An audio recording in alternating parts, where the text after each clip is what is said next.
इन सबको बाहर फेंक दीजिए। अब इन सब की मुझे कोई ज़रूरत नहीं। आशी बेटा, ऐसा मत कहो। जो कुछ भी हुआ, पर तुम जिंदा हो और वही हमारे लिए सब कुछ है। तुम चिंता मत करो, तुम्हारे माँ पापा हैं तुम्हारे साथ। हम तुम्हारी ज़िंदगी में कुछ बदलने नहीं देंगे। सब कुछ वैसे ही होगा जैसे पहले होता था, बस अब थोड़ी और केयर के साथ। इतना कहते कहते आशी की माँ की आंखों में आंसू आ गए। उन्होंने कभी नहीं सोचा था कि उनकी फूल सी बेटी को छोटी सी उम्र में ही ये सब झेलना पड़ जाएगा। आशी की माँ की हिम्मत टूटती देख आशी के पिता से रहा नहीं गया। वह अपने परिवार को ऐसे बिखरते नहीं देख सकते थे, इसीलिए अपनी भरी हुई आवाज़ में कुछ दम लाकर वह भी आशी का मनोबल बढ़ाने की कोशिश करने लगे। और नहीं तो क्या, हम हैं ना, और भला इन जूतों को फेंकने की क्या ज़रूरत। देखो ना, अभी भी तुम्हारे पैरों पर कितने प्यारे लगते हैं, बिल्कुल पहले जैसे ही, इतने जानदार। इतना कहकर वह उसके पैरों को बड़े प्यार से उठा उसे जूते पहना ही रहे होते हैं कि तभी आशी उनके हाथों से जूते खींच उन्हें दूर फेंक देती है। मैंने आपसे कहा ना, इन जूतों को मेरी नज़रों से दूर कर दीजिए। ये अब मेरे किसी काम के नहीं। और आप लोग मुझे क्यों झूठा दिलासा देने की कोशिश कर रहे हैं। आपके चेहरों पर साफ लिखा है कि इस एक्सीडेंट के बाद अब मेरी ज़िंदगी कभी पहले जैसी नहीं हो सकती। सब खत्म हो गया, मेरे सपने, मेरी ज़िंदगी, सब। आप लोग खुश हैं कि मैं ज़िंदा हूँ, ऐसे ज़िंदा, अपने दोनों पैर खोकर, इस बेकार व्हील चेयर से हमेशा के लिए बंधकर जिंदा। इससे तो बेहतर मौत थी। आशी, ऐसे मत बोलो बेटा। क्यों नहीं देख पा रहे हैं आप कि मैं ज़िंदा नहीं हूँ। मैं अब बस एक अपंग हूँ, एक बेबस लाचार अपंग। जिन पैरों में खुद ही जान नहीं, उसमें ये जूते भला क्या जान डालेंगे। आप इन्हें चाहे बेच डालिए, दान दीजिए या जला डालिए मेरी बला से, पर इन्हें मेरे कमरे से बाहर कीजिए। इतना कहकर वह व्हील चेयर को उसके पहियों से घसीटती हुई वहाँ से जाने लगी। आशी की बात सुनकर उसके माता पिता स्तब्ध रह गए। कुछ समय पहले तक जो लड़की मस्त मगन इधर उधर खेलती कूदती भागती दौड़ती नजर आती थी, आज वही एक व्हील चेयर में कैद, कंधे झुका, आंखों में आंसू और मन में गुबार भर उनसे दूर होती चली जा रही थी। 1 महीना पहले आशी की खुशियों को मानो ग्रहण लग गया। उन्हें अभी भी अच्छी तरह याद है कि कैसे आशी को घायल निर्जीव सा पड़ा देख उनकी आंखें फटी की फटी रह गई थीं। अपने दोस्त के घर खेलते वक्त सीढ़ियों से पैर फिसल जाने के कारण गिर जाने से उसे बहुत गहरी चोट आई थी। समय पर अस्पताल ले जाने से डॉक्टर्स ने उसकी जान तो बचा ली, लेकिन उसके पैर नहीं बचा पाए। 4 हफ्ते के डिस्चार्ज के बाद जब आशी घर लौटी तो उसकी नज़र सबसे पहले उन जूतों पर पड़ी जो कभी उसे बहुत प्यारे थे, पर आज वही उसकी नज़रों के कांटे बन चुके थे। ये सब याद कर आशी की माँ अब खुद को रोक नहीं पाई और फूट फूट कर रोने लगी, जिसे देख आशी के पिता उन्हें संभालने की कोशिश करने लगे। सुमन, खुद को संभालो, अगर हम ही टूट गए तो आशी को भला कौन संभालेगा। भरोसा रखो, समय के साथ सब ठीक हो जाएगा। यही बात वह खुद को भी लगातार समझाते रहते थे कि समय के साथ सब ठीक हो जाएगा। पर जैसे जैसे समय का पहिया आगे बढ़ रहा था, वैसे वैसे आशी की मानसिक स्थिति और बिगड़ती जा रही थी। उसने घर से बाहर निकलना बिल्कुल बंद कर दिया। हर समय बस कमरे में बंद रहती, वहीं खाती वहीं पीती, और अगर कभी बहला फुसलाकर उसे बालकनी में लाया जाता तो वहाँ से नीचे बच्चों को खेलता देख उसके चेहरे पर ईर्ष्या साफ झलकती थी। कई बार वह खुद ही व्हील चेयर से उतरने की कोशिश करती और ऐसा न कर पाने पर झुंझलाकर रोने लगती थी। आशी की आंखों की चमक जैसे खत्म हो चुकी थी। हर चीज़ जो उसे कभी खुशी दिया करती थी अब बेमतलब सी लगने लगी थी। आशी ने स्कूल जाना, पढ़ना लिखना सब छोड़ दिया था, यहाँ तक कि अब वो किसी से बात तक नहीं करती थी, अपने माता पिता से भी नहीं। अपनी बेटी की यह हालत देख उसके माँ पापा का दिल बैठा जा रहा था। वो मदद के लिए उसे कई संस्थाओं तक ले जाने की बात करते, पर वह साफ इनकार कर देती। आशी से भी उसके माँ बाप की ऐसी दशा देखी नहीं जा रही थी, पर वह चाहकर भी उनके सामने खुश होने का ढोंग नहीं कर सकती थी। न जाने क्यों वह सबसे दूर हो जाना चाहती थी, सबकी नज़रों से दूर, ताकि कोई उसकी इस लाचार हालत को न देख सके। पूरा दिन उसके दिमाग में बस एक ही बात चलती रहती कि अगर उसके दोस्त या जानकारों ने उसे ऐसे देख लिया तो क्या कहेंगे, उस पर तरस खाएंगे या फिर उसकी हंसी उड़ाएंगे। दोनों ही बातें उसे नागवारा थी। यही सोच सोचकर उसका खून सूखा जाता था। बड़ी कोशिशों के बाद डॉक्टर के कहने पर ना चाहते हुए भी आशी को अपने माँ बाप की खुशी के लिए दिन में एक बार घर से बाहर निकलने के लिए तैयार होना पड़ा। जानबूझकर आशी ने बाहर निकलने के लिए दोपहर के एक ऐसे समय को चुना था जहाँ उसे रास्ते में कम से कम लोग और उसके जानकार तो बिल्कुल ही नहीं मिले। हर दिन अब उसे उसी निर्धारित समय पर टहलाने के लिए ले जाया जाने लगा। इस टहलाने के कार्यक्रम में कुछ खास नहीं होता था, बस आशी को पास वाले एक पार्क में सुंदर दृश्य दिखाने के लिए ले जाया जाता था। अचंभे की बात तो यह थी कि जो सुंदर दृश्य सबका मन मोह लेते थे, आशी को उसमें अब कोई राहत नजर नहीं आती थी। पर वह फिर भी कुछ अपने माँ बाप को दिखाने के लिए और कुछ अपनी जिंदगी को एक और मौका देने के लिए उस खाली आसमान में खुशियों के परिंदों को ढूंढने की कोशिश किए जा रही थी। इसी तलाश के दौरान उसकी नज़र एक लड़की पर पड़ी। आशी जब भी पार्क में आती वो लड़की कहीं ना कहीं उसे बैठी ज़रूर नज़र आती। उस लड़की में कुछ खास बात नहीं थी, बस एक चीज़ थी जो आशी को बहुत खटकती थी। वो लड़की भरी दोपहर में काला चश्मा लगाए सामने देखती हुई न जाने किस चीज़ में खोई रहती थी। उसके हाव भाव पल पल बदलते नजर आते थे। उसकी गोद में हमेशा एक किताब खुली रहती थी, पर वह उसे कभी पढ़ती हुई नजर नहीं आती थी।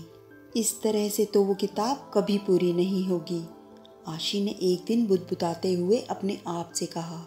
वो लड़की आज भी वैसे ही चश्मा लगाए आशी से कुछ दूर एक बेंच पर किताब लिए बैठी थी। न जाने कौन सी किताब है। हाँ, तुमने कुछ कहा बेटा?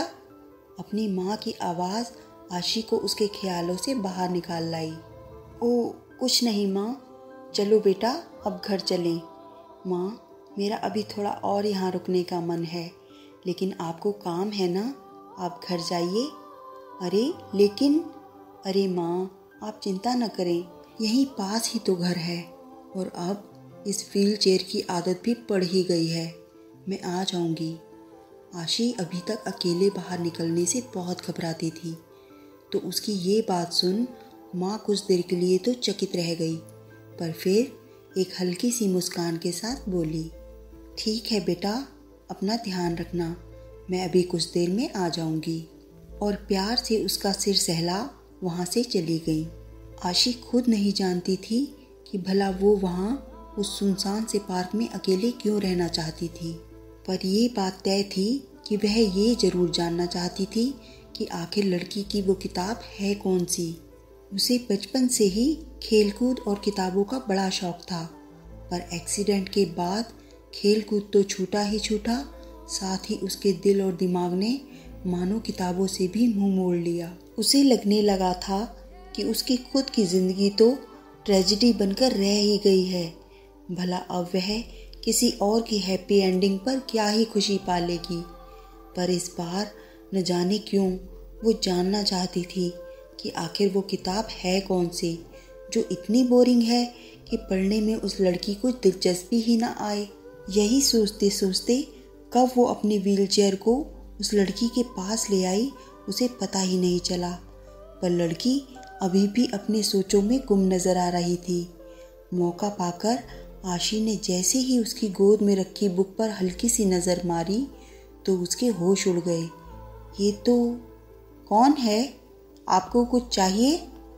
ज्योति, जो अभी तक अपनी रोचक किताब पढ़ने में काफ़ी बिजी थी, अचानक से उसे अपने आसपास किसी के होने का एहसास हुआ। पहले तो उसे लगा कि पार्क में कोई घूमने आया होगा और चला जाएगा, पर जब वो साया उसे अपने पास कुछ और देर तक महसूस हुआ तो उसके किताब पर फिरते हाथ खुद ब खुद रुक गए और उसने पूछ ही लिया कि आखिर उस साए की दिक्कत क्या है। कौन है? कुछ पल उसने जवाब के लिए थोड़ा इंतज़ार किया, पर कोई जवाब न पाकर वह थोड़ी खिसियाई हुई लहजे में बोली, क्या हुआ? कोई तकलीफ़ है? उसके इतना कहते ही अचानक से उसे पहियों की जल्दबाजी में घसीटे जाने की कोई आवाज़ आई और छोटा सा सॉरी कह वो साया एक पल में ही गायब हो गया। वह समझ ही नहीं पाई थी कि आखिर हुआ क्या, पर उसके कानों में अभी भी उन पहियों की आवाज़ गूंज रही थी। Wheel chair. अगले दिन आशी अकेले ही पार्क में आई। पार्क में घुसते ही उसकी नज़रें उस लड़की की तलाश में जुट गईं। वो अपने बर्ताव के लिए उससे माफ़ी मांगना चाहती थी। उसका वहाँ से ऐसे भागने का इरादा नहीं था, लेकिन ना जाने उसे क्या हो गया था। मगर उसने ये नहीं सोचा था कि वो लड़की देख नहीं सकती होगी। आशी उसको अक्सर बड़े गौर से देखा करती थी। इस सुनसान से निर्जीव पार्क में एक वही सजीव दिखाई देती थी। कभी मुस्काने लगती थी और कभी बिल्कुल मुरझा सी जाती थी। धीरे धीरे वह उसे रहस्यमयी लगने लगी थी, पर उसने कभी नहीं सोचा था कि वो अब ये जानकर उसे बहुत बुरा लग रहा था, उतना ही बुरा जितना उसे खुद के लिए लगता था। आशी ने हर जगह ढूंढा, पर लड़की को कहीं न देख वह मायूस हो गई। मैंने उसे ज़रूर डरा दिया होगा, इतना कह वह वहाँ से अपनी व्हील चेयर ले जाने ही लगती है कि तभी एक स्टिक उसका रास्ता रोक लेती है। सॉरी, आज थोड़ी लेट हो गई। अपने सामने उस लड़की को मुस्कुराता हुआ देख आशी स्तब्ध रह गई। घर में कुछ काम में व्यस्त हो गई थी। आपने ज़्यादा देर इंतज़ार किया क्या? लड़की को इस अपनेपन से बात करता देख आशी चकित रह गई। वह उसे जानती तक नहीं थी, पर फिर भी ऐसे बातें कर रही थी जैसे बहुत पुरानी मित्र हो। एक मिनट, आप वही हो ना जो कल मेरे पास आई थी? ओह हाँ, मैं ही थी, आशी ने आखिरकार जवाब दिया। एक्सीडेंट के बाद यह पहली बार था कि वह अपने डॉक्टर्स और माँ बाप के अलावा किसी और से बात कर रही थी। हश, मुझे लगा मैं किसी गलत इंसान से बात कर रही हूँ। खैर, वो सब जाने दीजिए। मैं ज्योति हूँ, आपसे मिलकर खुशी हुई, उसने आशी की तरफ हाथ बढ़ाते हुए कहा। ज्योति के व्यक्तित्व में कुछ अलग सी चमक थी। आशी ने उससे हाथ मिलाया और फिर चुपचाप सी हो गई। वैसे ये बात मैं आपको कल ही बताने वाली थी, पर आप तो ऐसे भागी जैसे भूत देख लिया हो। ज्योति अपनी बात को जारी रखते हुए एक मजाकिया अंदाज में बोली। वो असल में वो मैं सॉरी। आशी की हिचकिचाहट सुन ज्योति हंस पड़ी। आप आशी हैं ना, सामने की गली से? आप मुझे कैसे जानती हैं? आशी ने अचंभे से पूछा। मैं अभी नई शिफ्ट हुई हूँ, पास ही की बिल्डिंग में। मैंने वहाँ लोगों से आपके और आपके एक्सीडेंट के बारे में सुना था। तो अब आप कैसी हो? ज्योति का सवाल सुनकर आशी कुछ देर के लिए मौन हो गई। उसके एक्सीडेंट को 5 महीने हो चुके थे। चेहरे और बाकी चोटों के घाव तो लगभग भर चुके थे, लेकिन उसके पैर, सच तो यह था कि वो खुद भी नहीं जानती थी कि वो आखिर कैसी है, तो भला इस सवाल का जवाब क्या देती। अंत में आशी ने निराशा भरे स्वर में कहा, वैसी ही जैसी आप हो। अरे वाह, तो आप खुश हो? ज्योति का जवाब सुनकर आशी सकपका गई। आप खुश हैं? बिल्कुल, क्यों नहीं होना चाहिए? ज्योति ने गंभीरता से पूछा। आपको अपने लिए बुरा नहीं लगता? मैं, आप, हम अपंग। दिव्यांग, अपंग नहीं दिव्यांग, ज्योति ने उसे बीच में रोकते हुए बोला। पर ज्योति की बात सुन आशी को फीकी हंसी आ गई। नाम बदलने से भला क्या फ़र्क पड़ता है। सच यही है कि आप देख नहीं सकती और मैं फिर कभी चल नहीं सकती। आपको ये देखकर चिढ़ नहीं होती, ईर्ष्या नहीं होती? जो काम बाकी सब आसानी से कर सकते हैं वो हमारे लिए इतना कठिन क्यों? ये तो अन्याय है ना।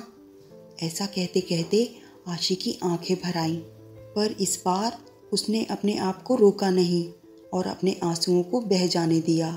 वो अब अपने दर्द को और छिपाए रखना नहीं चाहती थी। थक गई हूँ मैं, लोगों से नज़रें मिलाने में डर लगता है, क्योंकि जानती हूँ उनकी आंखों में या तो दया दिखेगी या तरस। वहीं पीठ पीछे सब हंसी उड़ाते होंगे। भला ऐसे कोई कैसे खुश रह सकता है?